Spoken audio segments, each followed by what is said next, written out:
Every big win starts long before game day. On any given Monday, we go where cameras don't. Behind the contracts, the calls, and the chaos.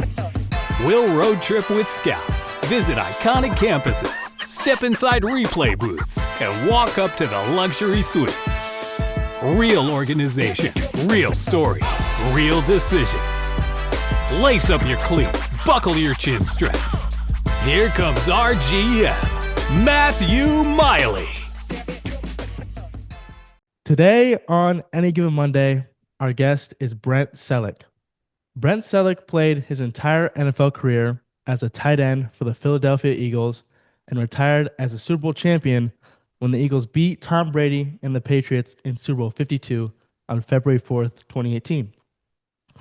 Brent grew up in Cincinnati and played 4 years for the University of Cincinnati Bearcats before being drafted by the Eagles in 2007. And I made sure to wear a little Cincinnati shirt here. I like it.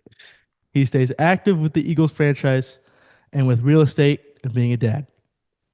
So, Brent, growing up in Cincinnati and LaSalle High School, tell me, when did football stop being just a sport and start feeling like something you could build an entire life around?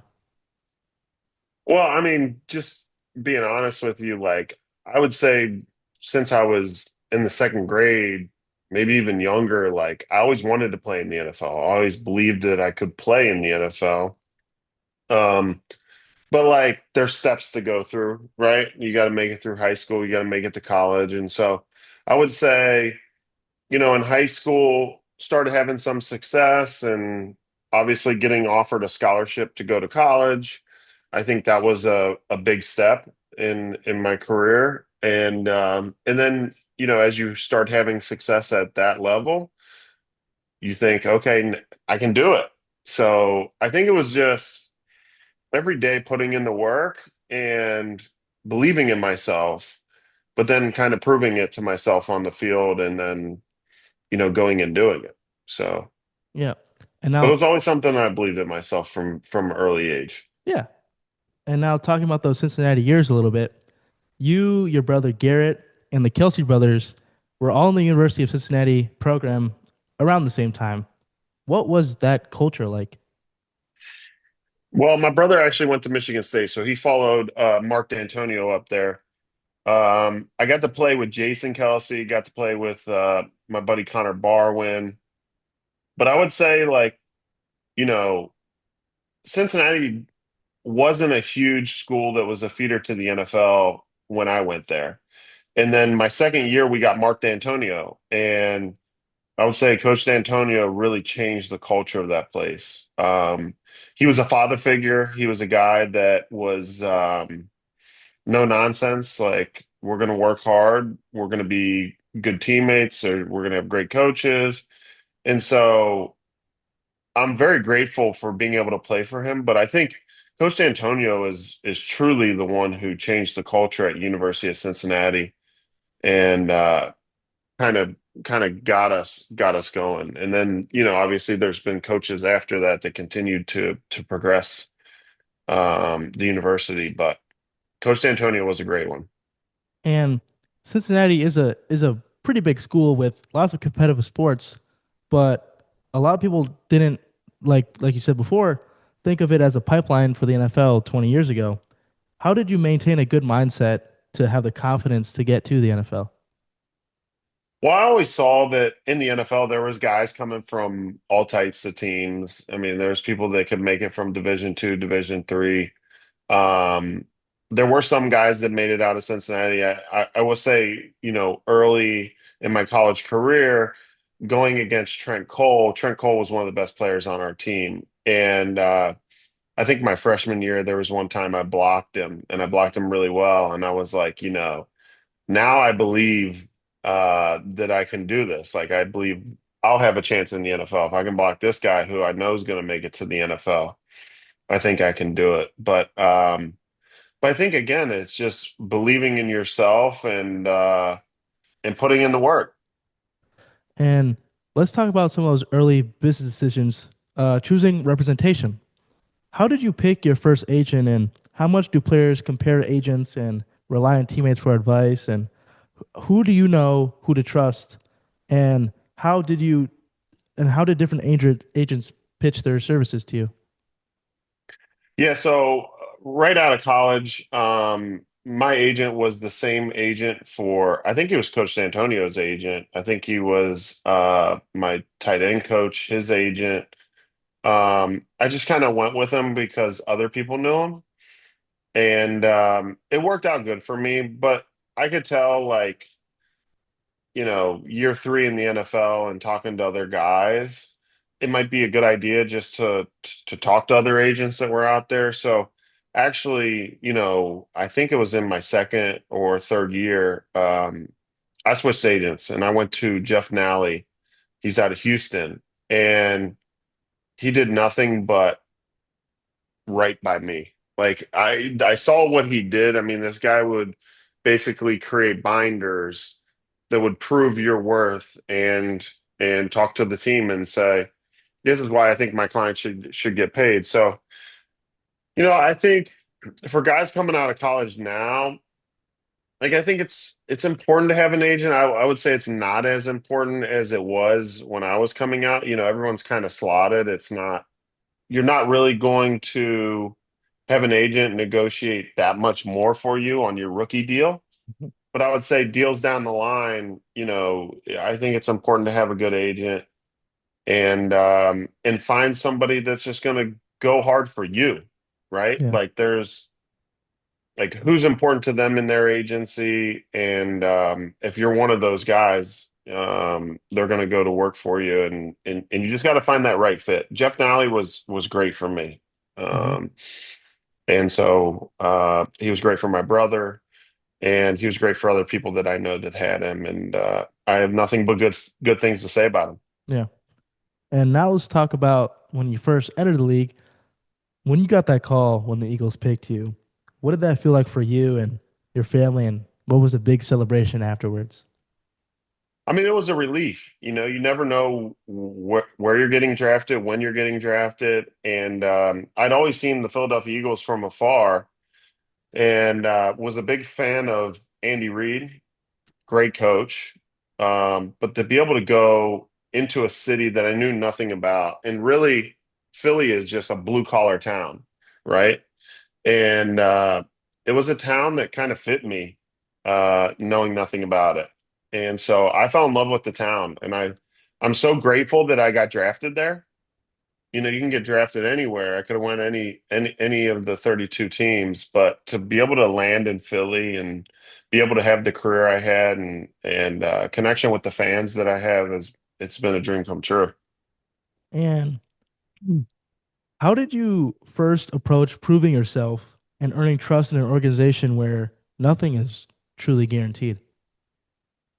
I think it's just putting in the work every single day. Like I listened to or I watched all the veterans and how they went about their work every single day.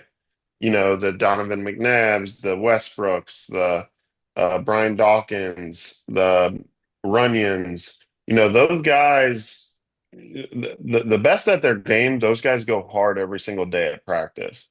And so like as a young guy, obviously you're not going to be very vocal. It's just about putting in the work and proving that you can do it. Hmm. And so I was just kind of put my head down, work hard, be in the right place at the right time, and make plays when I had the opportunity to make plays. So it was something that I think early on, I was doing those things, and so I was earning the trust of my teammates. And now, talking about putting in the work here, you played 175 games, 11 seasons. I mean, that's real deal.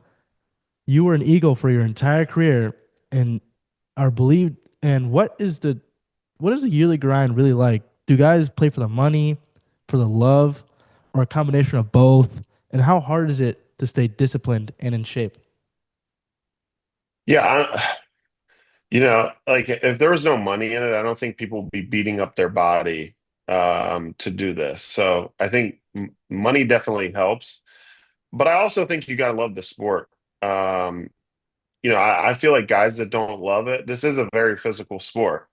this is something that is not easy to go out and do every single day. So I think you have to love it. And for me, it was easy because I love the sport. I still love the sport. I love the camaraderie. I don't think there's any sport out there where you have, you know, 300-pound linemen and 170-pound wide receivers, and everybody's on the same field and everybody has different jobs. And, you can be in the football world for many, many years and not learn everything there is to know about football. So, um, it's a great sport, and to be able to play 175 games in Philadelphia, I think you got to be a little bit lucky, and so I would say I was a little lucky from that standpoint and able to stay injury free, and ultimately ended up having a great career here. And in the National Football League, what is it that separates the guys that adapt from the guys who disappear? I think it's guys that don't continue to make the same mistakes, really. There's a lot of athletic guys that come into the NFL and don't make it, whether that's injury or not figuring out the offense or defense or um, just not making plays. But I think it's super important that you're a guy that continues to learn from your mistakes. Like, don't be afraid to make mistakes, but don't continue making the same mistake. Because if you keep making the same mistake, they're going to find somebody else to do your Hmm. job. So I think that's probably the biggest thing is like, how are you learning from your own mistakes? How are you learning from others' mistakes and continuing to get better? I think when you see kids, I mean, you see kids that plateau in grade school. There's kids that plateau in high school, college, first couple years of NFL. But like, how are you continuing to improve every single day and continue to get better? And I think those are the people that last the longest in the NFL. And now on AGM, we like to peek behind the curtain. And I know you want to get into coaching someday. So I want to talk about relationships here a little bit. What actually makes a great position coach? Um, I would say number one, like you have to connect with your players, right? You have to show your players that you really care about them. And then from like a technique standpoint, you gotta be teaching really sound fundamental technique that is going to help that player. And so if you can just be a guy that knows that you believe in the player knows that you believe in them, and then you're teaching them the right fundamentals and how to get their job done, I think you're going to have that player. What about a great coordinator or a great GM? What goes into that? A great coordinator is putting their players in position to make plays. I think it's as simple as that, whether that's calling the right plays at the right time, but um, really setting your players up for success. At the end of the day, it's your player's job to go make the plays, but you really need to be good at calling plays so that your players are in good position. I don't care how good any player is in the NFL. There's maybe a few exceptions, but if you're not in good position to block a guy or to make a catch, it's going to be hard to execute on that. So I would say that. And then with regards to a GM, like really understanding how to construct the team. I'm not a GM, so I don't know if I can truly speak on exactly what it is to be a Mhm. GM, but I think it's finding the right mix of players that are going to really gel together and become a family.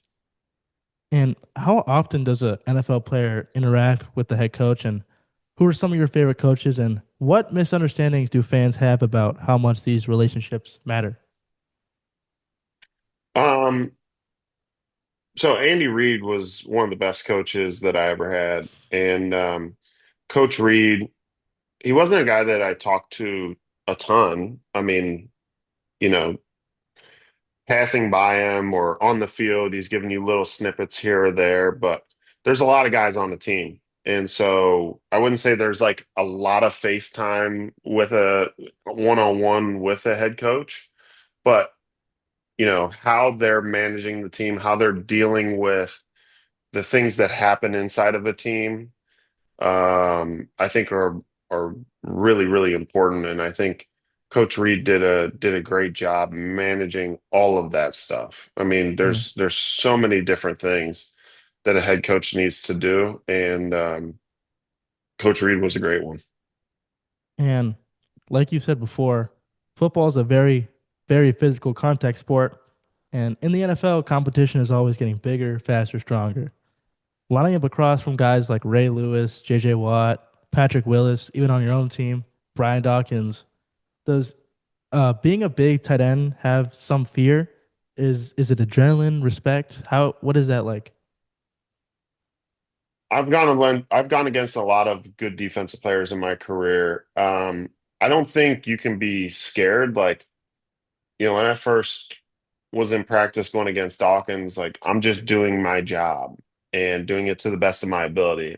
I'm not really afraid of him. Always know in the back of my mind that when I'm about to go up and catch a pass that I could get hit by him, uh, or anybody for that matter. But like you got to be a little bit fearless and kind of expect the unexpected, and kind of embrace it. So, uh, but I don't think you can go into a game scared because you're playing against somebody. Like they have a job to do, you have a job Hmm. to do. You just need to do yours better than they do theirs. And now let's talk about 2017, the run you guys made. I've heard you say that you've never won or even for that played for a championship through youth, high school, or college football. So in your last season, you went out on top. What was that more exciting than when you were drafted in 2007 or just different? I mean, it was the greatest feeling ever. I mean, I think when you're a young kid, the dream is to play in the Super Bowl. The dream is to win a Super Bowl. And so being able to do that in my last season was a dream come true. Jerome Bettis was my favorite player growing up, and he was able to walk out on top. He was able to win a Super Bowl with the Steelers and leave the game. And so to be able to do that was really a dream come true for me. Um, Obviously getting drafted was great, but like I had a lot to prove and a lot to do. After winning the Super Bowl in my 11th season, I kind of felt completed. I wanted to keep playing, Hmm. but um, it was kind of like, man, it couldn't have happened at a better time. And talking a little bit about you want to keep playing, I've also heard you say that Howie Rosenstein told you after the season that it maybe was time for you to retire and to just go out on top.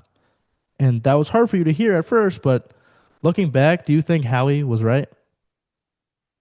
Yeah, I mean, it was very hard to hear at first. I felt like we had the team that we could have won it again the next year, and so I wanted to keep playing. And Howie was basically like, "This is the perfect time to be done." And in the moment, I didn't like it. As I've gotten older and I'm further out of the game, like it was definitely a perfect time for me to leave the game. I think as you get older in your career, you're watching yourself on film and you're like, man, I just don't look the same as I used to look. So um, it's hard to watch yourself slowly kind of deteriorate over time as you get older. And so yeah, that was a perfect time for me to leave. And how did you process the emotional side of this is it?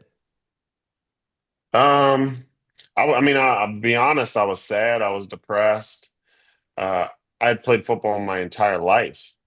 And so to be done and not know really what I was going to do next was really tough. And it was just something I had to take day by day. I knew I wanted to get into real estate.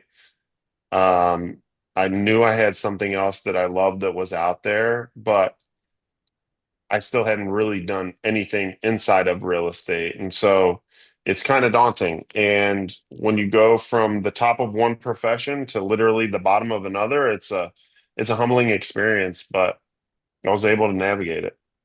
And you were offered a chance to come work with the Eagles. What are you doing with the franchise nowadays? I'm basically a consultant for them. So mentor some of the young guys there, work with them, 1 day a week. I'm kind of working with like the safeties now. So I'm able to sit in some of the defensive meetings and see the game from a different perspective, and I'm very grateful for it. It's been great for me.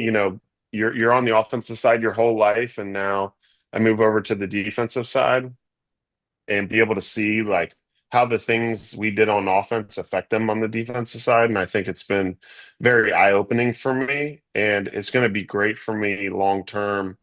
If I ever do get back into coaching, to be able to understand the other side of the ball. Um, Mhm. so Yeah. it's been great. And now supporting young players dealing with this sudden new money they have with being in the league, what do teams try to teach these rookies? Yeah, I think they're getting better at it. I mean, they teach them how to be professionals off the field, how to kind of, they're not telling you how to manage your money, but trying to guide you in the right direction of managing your money. So I think that the programs are getting better and better every single year. And the NFL is doing the best they can. I think it's tough when you give young guys a ton of money and tell them to go figure it out. Hmm. And so I think the NFL is really doing um, a good job, and I'm sure they feel they can always do better, but that's how it goes. And what lessons do draft prospects or young pros sometimes miss? What lessons? I would say the biggest thing that the guys that just come into money and are in the NFL and they see all these deals coming at them, right? Like, oh man, you should invest in this, you should invest in that. And like I think guys should truly understand that don't have any FOMO, don't have fear of missing out on any deals. These deals are going to continue to come and just continue to look at a bunch of them before you make any decisions. I think early in my career it was like I had the FOMO. Every deal that came to me was like, oh, I got to do that. I got to do that because I don't want to not make the decision and then regret it down the line. And now as I've gotten older, I'm looking at deals like, all right, let me just be more patient and find the right deal. And now let's talk about some advice that you can give to players just for playing football. What was the habit or discipline that extended your career? Um, I would say taking care of your body, making sure that you're doing everything you possibly can to make sure you feel good on Sundays. And so whether that's getting in the cold tub, whether that's doing extra sprints at practice, whether that's watching more film, there's all these different things that you can do and kind of only what's going to make you better, but always try to do those things that are going to continue to help make you better as a player and as a teammate. And what is the trait that scouts quietly value the most?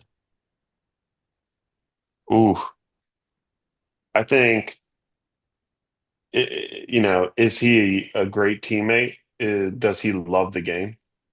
Hmm. I think everybody can see what you do on film, but they kind of want to know who you are outside of the game. When things get tough, are you a guy that's resilient? Are you a guy that folds? And so, but if you don't love the game, I think it's very hard to be successful for a long time in the NFL. There's people that do it, don't get me wrong, but I don't think it's that easy. So I think there's a lot of teams that are trying to figure out, do you love the game? Are you a good teammate? Are you coachable? Those things that you can't see on film. And now for advice for kids playing sports in mid-major programs like you did at Cincinnati before they had really an NFL pipeline. What should they really focus on? to improve their draft chances? Um, yeah, I think you have to have the height, weight, the speed. You got to have the ability to make it in the NFL.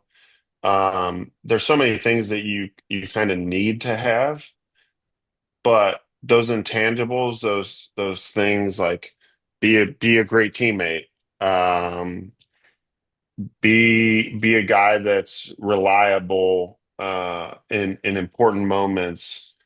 Um, you got to be a guy that still has big dreams. You got to be a guy that works hard, and so I think it's all those little intangible things Mhm. uh, that are super important that you still got to do.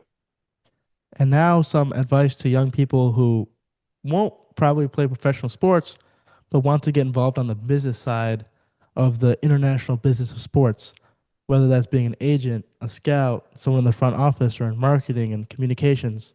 What would you tell them? Go do it.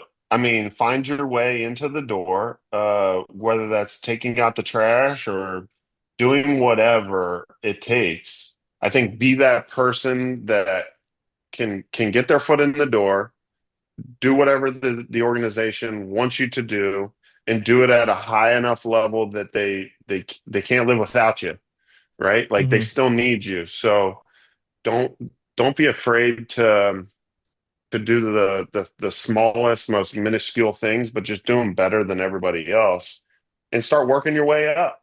Like I think that there's just so many people these days that just want stuff given to them like, Yeah. oh, I deserve this. I need this. And that's not how it works. Like they don't just give out these jobs. You got to earn it. And so there's not a phone call that I'm going to make that's going to get somebody a job inside of an organization. Like, go do it, Yeah. go work, give them your resume, knock down their door, make it to a point where they're like, all right, we're tired of this guy. Just give him some kind of job, and then excel beyond anybody's imagination inside of that job. And I think if you do that, they'll keep finding ways to give you more responsibilities. And now a little bit about legacy and family. Two Celtic brothers in the NFL, friendships with the Kelseys. What was it like to see your younger brother make the league, and what is it like to see the Kelsey brothers, also proud Ohioans, achieve all that they've accomplished, but not just in football, but just in life in general? Yeah, it was awesome to see my brother make it in the NFL. I don't think it was a dream of his when he was younger to play in the NFL, but the fact that he made it, the fact that he played 8 years for one team is pretty amazing. And then on to the Kelsey brothers, like I don't think there's been any family that has done it better than them. Mhm. Being, I know Travis a little bit, but I'm good friends with Jason, and like nobody has done it better than him. The Yeah. type of teammate he was, the type of player he was, and then taking that and blowing it up like off the field. What they've done has been remarkable, and I'm just a huge fan of everything they do, and I'm a huge cheerleader for all the stuff that they do. It's absolutely amazing, Hmm. and I'm grateful to be friends with them. And now it's probably my favorite time of the show is I got about 12 quick lightning round, quick answer questions for you. So first All off, right. if the Eagles offered you a one game contract for this Sunday, what position are you most capable of playing today? Tight end, long snapper, or just a motivational sideline guy? Yeah, I got about 7 tight end plays in me right now. Okay. All right. Yeah. So now you're on Who Wants to Be a Millionaire on the last question. And you get to pick one former NFL teammate to be your pipeline, your lifeline. Who is it? Dang, that's a good one. I think it would be Jason Kelsey. That guy knows a lot of different things about a lot of different stuff. So I definitely probably call him. Okay. Best sideline snack in NFL history. Mm. We only had like the protein bars, so uh I would go with those Gatorade protein bars. Okay. If you and your brother had conflicting game schedules in college or the pros, how would your parents decide who to watch? I think they would try to go to whoever had the home game and go cheer them on. In the NFL, when we both were playing, my parents were kind of all over the country every single week. So it was I have amazing parents. They did a great job not only raising us, but then supporting us in our NFL careers. And they made probably almost every single home game that I ever had in Philly. Wow. Maybe they made every home game. I don't know. If you had to let one NFL teammate babysit your kids, who are you not picking and why? Ooh,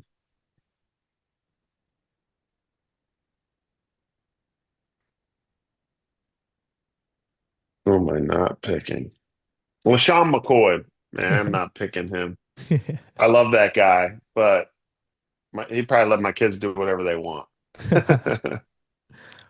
If Philly made a bronze statue of you, what pose would you want? Diving catch, blocking stands, flexing, eating a cheesesteak. Um, Probably me on the top of the Rocky Steps where I just have my hands up like this, Okay, in front of the crowd. I like that. Did you play any defense in high school? Defensive end. I played a little bit of linebacker. Okay. If you get into coaching, would it be in the pros, and what coaching role do you have in mind? Yeah, I don't know if it'll be in the pros. I enjoy coaching young kids, maybe down the line in the pros, but it's a huge time commitment to be a coach in the NFL. And so probably would like to start off in high school and then depending on how that goes, if my son wants to play in high school, help coach maybe some of his teams and then maybe later down the line work my way into the pros or not. I Mhm. don't know. I'm leaving it open. Yeah.